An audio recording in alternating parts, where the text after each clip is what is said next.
Welcome back, Patriots. Hey, I'm going to get right to it. It's a lot of stuff happening in Ukraine. I mean, the world is a dumpster fire, right? We've got so much bad, bad stuff. I mean, the southern border, the fentanyl, the child trafficking, our system of how we choose people in this country, um, the corruption throughout America, the internal rot of our, the rot in our government, and then we're dealing with inflation, um, uh, an economy that's about ready to, go into the abyss. I mean, I think we're heading for the Greatest Depression, and then we've got, you know, these geopolitical issues, which are bad. Our government's getting us involved in leading us into World War III. They kind of, I forget who it was, let the cat out of the bag the other day. Forget what they said, but it basically said we've got thousands of people, deployed. And the meaning was they're in Ukraine, advisors, military advisors. And I think the number was like 5,000. People that we have in Ukraine. It's a proxy war, but it's even developing into more than that. We're way more involved in this mess than we should have ever been. We have no right being involved in Ukraine, but here we are. They want to build a Western democracy, nation building, something we're not supposed to do. On the other side of the world, on the border of a country that's a nuclear powered, a nuclear equipped or a nuclear nation. It's just a level of ignorance on so many levels. It's not even funny. I don't see anywhere that this is cascading into World War III, and I'm just going to be brutally honest with you. I think we're heading for World War. Maybe pray something changes, and when I see that, I'll be happy to report it. I'm sorry, folks. Let me make this so you can see the whole thing there. This is the Eurasian Times. Scary images, and this is today, by the way, folks. Scary images of Russia's nuke-capable bombers Tu-160, T-95 surface from Ingalls 2 Air Base. Massive strikes on Ukraine imminent. I would say that sounds really bad. So let's carry on with this article. I've highlighted the parts I want to share. The German publication Der Spiegel was the first to report about the activity at the Ingalls 2 Air Force Base, citing satellite imagery providing by Maxar Technologies and Planet Labs. The images taken on November 28 show around 20 missile carrying aircraft on the tarmac, including the Tu-160 and Tu-95 strategic bombers. These are nuclear capable bombers. Experts who reviewed satellite images pointed out the extremely high activity at the airfield. Ground personnel is very active. Fuel tankers are parked next to long-range bombers. Numerous large boxes of ammunition, vehicles, and repair materials are visible. Independent military analyst Arda, let's see if I can pronounce this, Mev Ludoglu, probably butchering that name, sorry, told Der Spiegel. This Mev Ludoglu also noted the presence of many transport aircraft parked at the airfield, which he believes might have delivered missiles for the bombers. Also present are multiple wheel loaders used to transport the missiles. The Tu-160 NATO reporting named Blackjack supersonic strategic bomber can carry 6 Kh-55 missiles in each bay. Its weapons bays are also fitted with launchers for the Kh-15P anti-radiation variant of the Kh-15 missiles that are said to have a range of 200 to 280 kilometers. The Tu-95 has two variants, namely the MS-6 and MS-16 variants, of which the these long-range strategic hypersonic bombers can be equipped with. Let me go down here a little further. So Russia has been using bombers armed with long-range cruise missiles to attack Ukrainian position outside Ukraine's airspace to keep its aircraft out of range of Ukrainian air defense systems. For example, Russia used 6 Tu-22M3 bombers in June to fire around 60 air-launched cruise missiles from Belarus into Ukraine territory, mainly targeting Kiev, I can't pronounce these Ukrainian cities, and the Sumy regions. Air raid alerts across Ukraine as nearly 6 million Ukrainians live in darkness. That was today, I believe. Meanwhile, Ukrainian authorities issued air raid alerts across the country on December 1st, yesterday, amid fears of imminent large-scale Russian bombardment using waves of missiles and drone strikes. An overall air raid alert is in place in Ukraine. Go to shelters, Ukraine Border Service wrote on Telegram messaging app. So they're telling their people the air raid sirens are going off. Go to your bomb shelters. The spokesperson of the Ukrainian Air Force, Yuri Innat, informed the country on November 30 of the increased Russian activity at the Ingles 2 air base and the possibility of increased Russian strikes in Ukraine. Skipping down here a little bit. In all, the Russian bombardments across Ukraine since early October, missiles and drones targeted energy facilities in almost every region where they were deployed.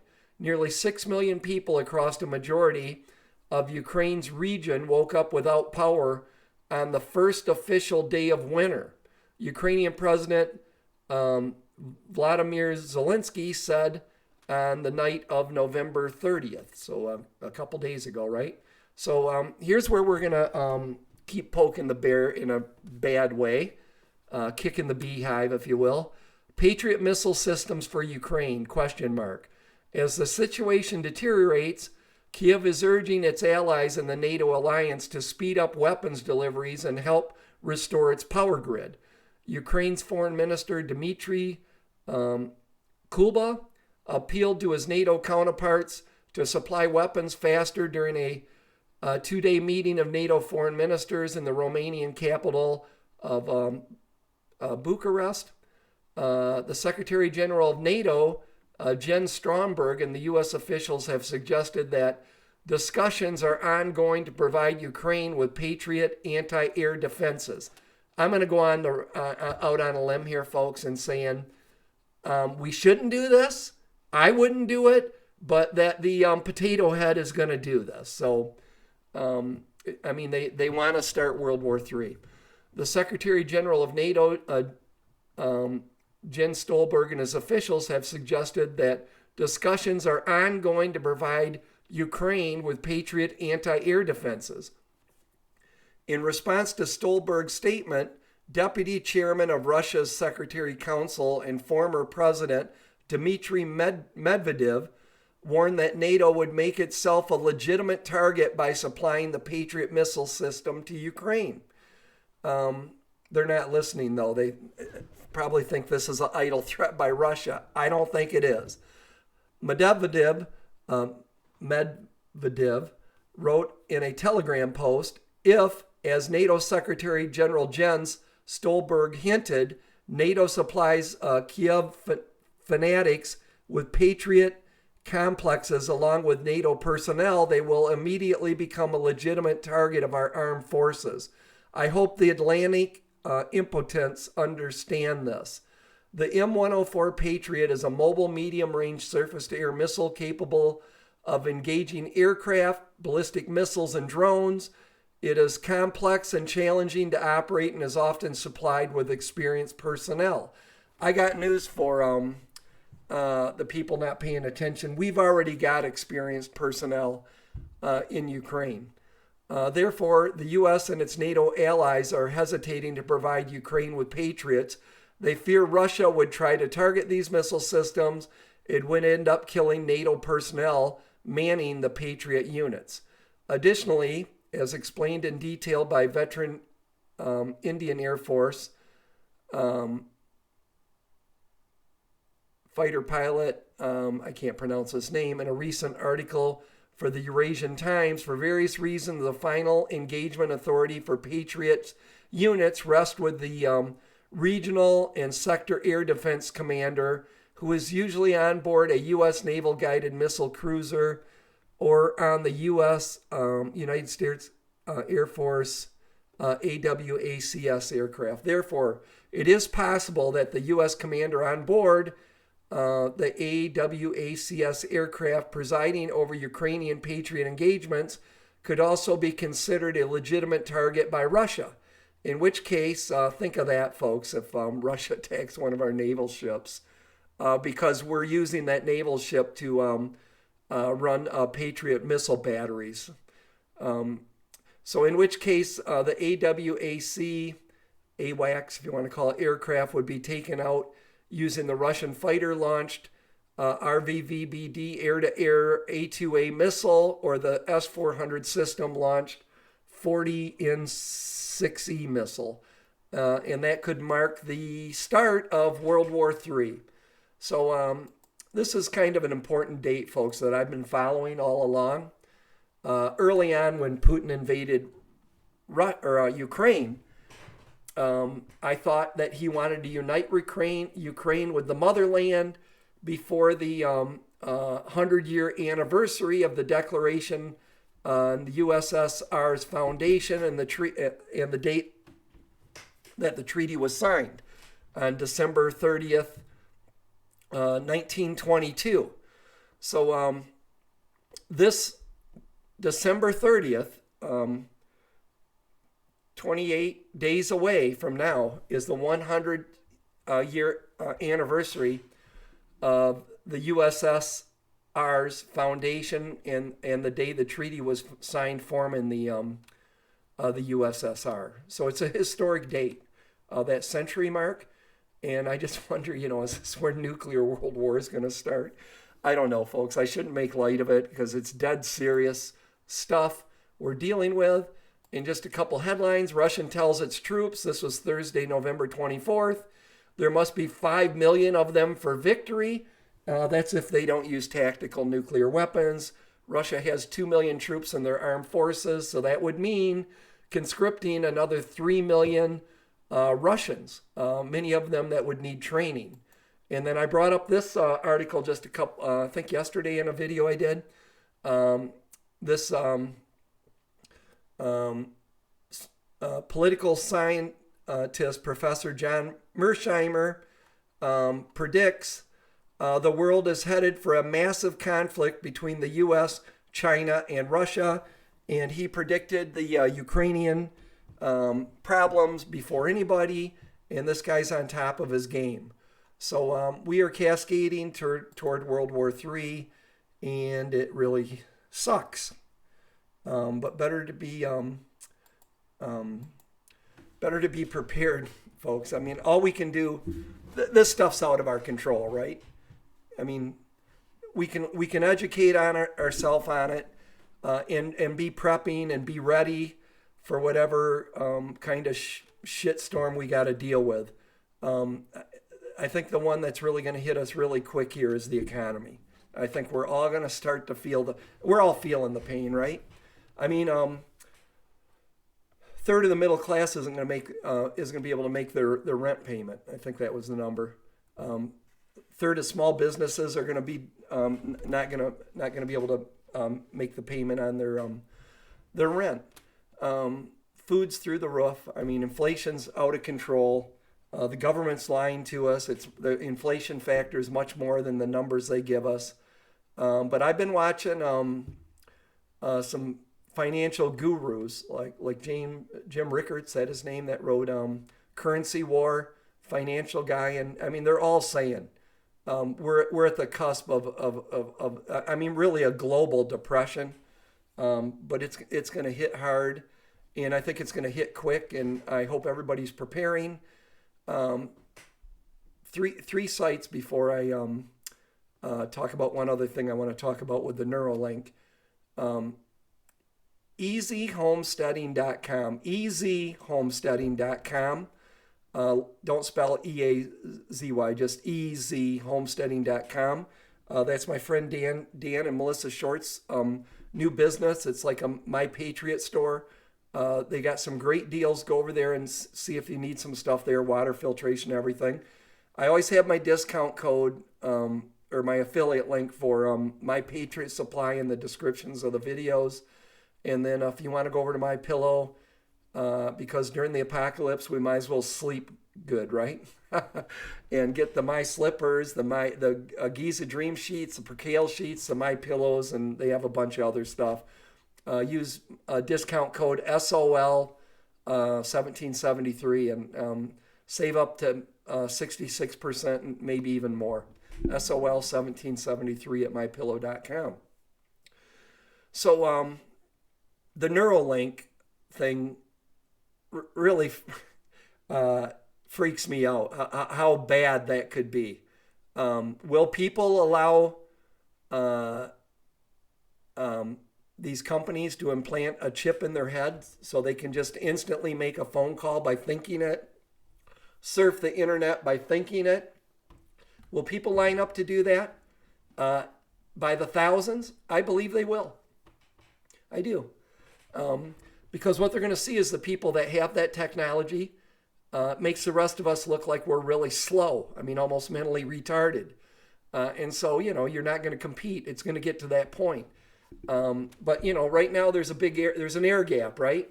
We want to shut this crap off. It doesn't get into literally, it's not wired into our brain. And the problem with this is they're going to be able to control, ain't science fiction, folks. It was at a time. This was, tinfoil hat stuff or science fiction. But we're here now. This is going for testing, Neuralink, for use on humans. And I was just thinking of all the, somebody brought it up, Independent Mini, Indy. In the Bible, it says people will want to die, but they won't be able to. Well, imagine the government having control literally of your soul. And the things you want to do, you can't do, not even where you want to go for the day. I mean, they totally take over. I mean, you're a zombified robot for the government. Think of how miserable you could be and that you would want to kill yourself and you couldn't do it because the government controls you. I mean, this ends so badly. And if they would just end it at the only people that can get this technology is kind of the dumbed down technology that is simply to help paraplegics and that type of stuff, the blind see, the people be able to walk again, use their limbs. That part of it I'm all for. All right. But it won't stop there. It won't. I mean, just think, you want to get gun control through? They just put the thought in everybody's head. I think we should vote to get rid of guns. I think I'll call my neighbor. And I mean, it's passed in this is what's going to happen. That, how they've been saying by 2030, you will own nothing and be happy. They'll put that thought in your head. Yeah, you don't own anything. You've got a pretty pathetic life, but you're happy. You're a happy person. Think happy thoughts. It's scary stuff. Or how about none of us want to eat bugs, right? I mean, I want my frickin' porterhouse or my T-bone or cheeseburger. All of a sudden, I will have a craving for a bowl of grasshoppers. This is frightening stuff. It really is. And Elon Musk is, one of those people. He's really smart. That doesn't make him a good person.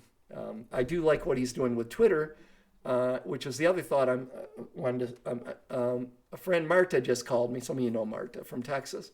She said Elon was to make some big announcement at 6 o'clock tonight. I don't know if it's our time period, Um, I will look really quick right now just to see if anybody's posted anything on it. He's going to release all the dirt on the suppression of the Hunter laptop and some other shenanigans during the choosing of 2020, and that makes me really happy. So I'll give Elon a pat on the back when he's doing what's right. So let me check really quick, folks. I'll just see if Gateway Pundit pushed anything out there. Just says developing. Elon Musk will publish reasons Twitter suppressed Hunter Biden laptop story today at 5 p.m. Eastern time. So it should be out there. So let's just see if they've updated their site and if it's on there.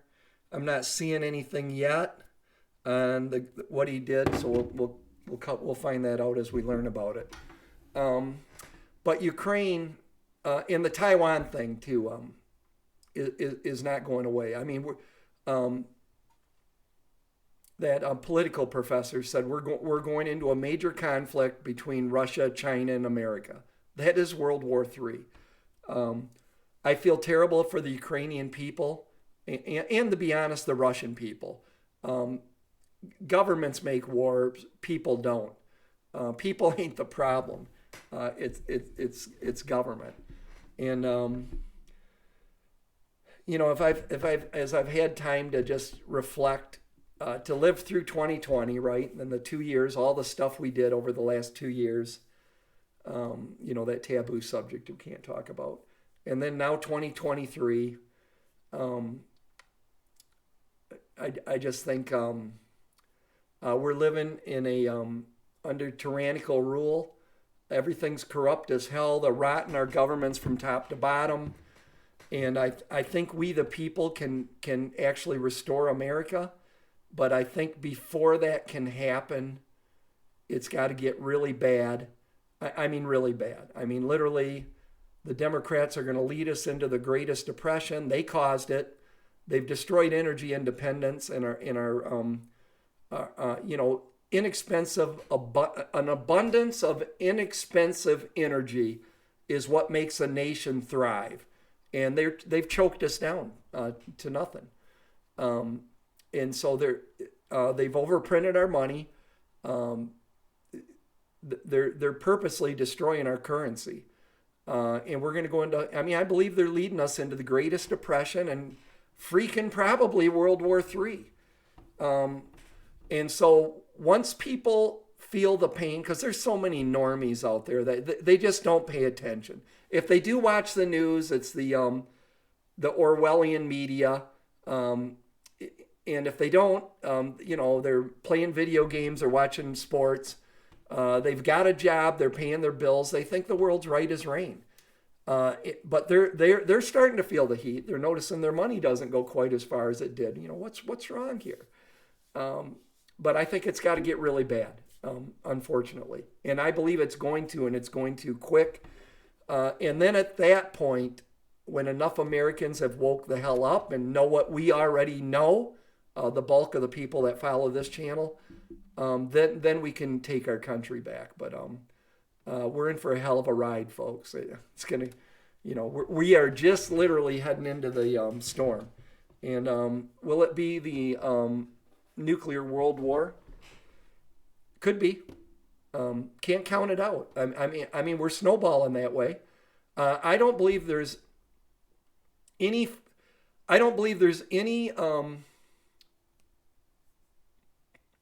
feasible situation that we can create in Ukraine where we help the Ukrainians push Russia out, and Russia says, "Oh, well, we tried and well, we lost. Let's go home."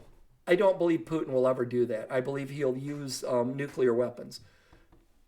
They may not be city-destroying nuclear weapons. They may be, battlefield nukes that will, take out an army of men, like and a lot more with one bomb, to show he means business.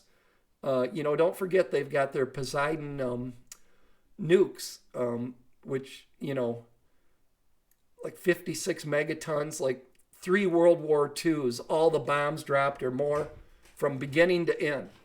And they can create tidal waves off the coast, 150 feet high, that'll just flood the coast, and they're really dirty with radioactive contamination. And God help us if we ever get to that point, then it's we're going to be Mad Max. It will be the world of Mad Max when we wake up. We'll be living in a post-apocalyptic dystopian world, but I don't think we get there. But do we go into world? I'm not saying we don't either. It's certainly possible, which is frightening in itself that it's even a possibility. But are we heading for a kinetic war with China and Russia? I think so. The way it's going. If I'm wrong, let me know. I'm happy to hear good news wherever I can get it from. So that's it. Ukrainians. I mean, think of this thought, right? We're Ukraine, and we're going into winter. I'm here in northern Michigan, right? We're getting ready to get a snowstorm. Cold. It's gonna be cold, and you've got no heat, you've got no water, you've got no electricity, probably next to no food, and it's not just you; it's the whole freaking country. I mean, I'd be trying to get my family the hell out of there is what I would do, and a lot of them have. But if we wouldn't have got involved in backing Zelensky, I think he would have worked out a deal with Russia, and this would be over and done with, and we'd all be we'd just be dealing with our internal problems here in America, which are bad enough. But anyways, I've rambled on long enough. That's it, Patriots. Keep the faith, keep moving forward. Remember, we never surrender, we never retreat. We may have to hunker down, through what's coming. I hope you're prepping. I think you're foolish if you're not. If the crap hits the fan and you're not prepared, you're not going to have the excuses saying, well, geez, no one told me to stock up on stuff, or I would have did it. You should be doing it. And everybody can afford it. If you've got a small budget, you can buy bags of white rice at Costco, the 50-pound bags, dried beans, some canned goods, some sort of water filtration system, and you're on your way. And then build from that. But that's it. I will talk to you later. See you. Bye.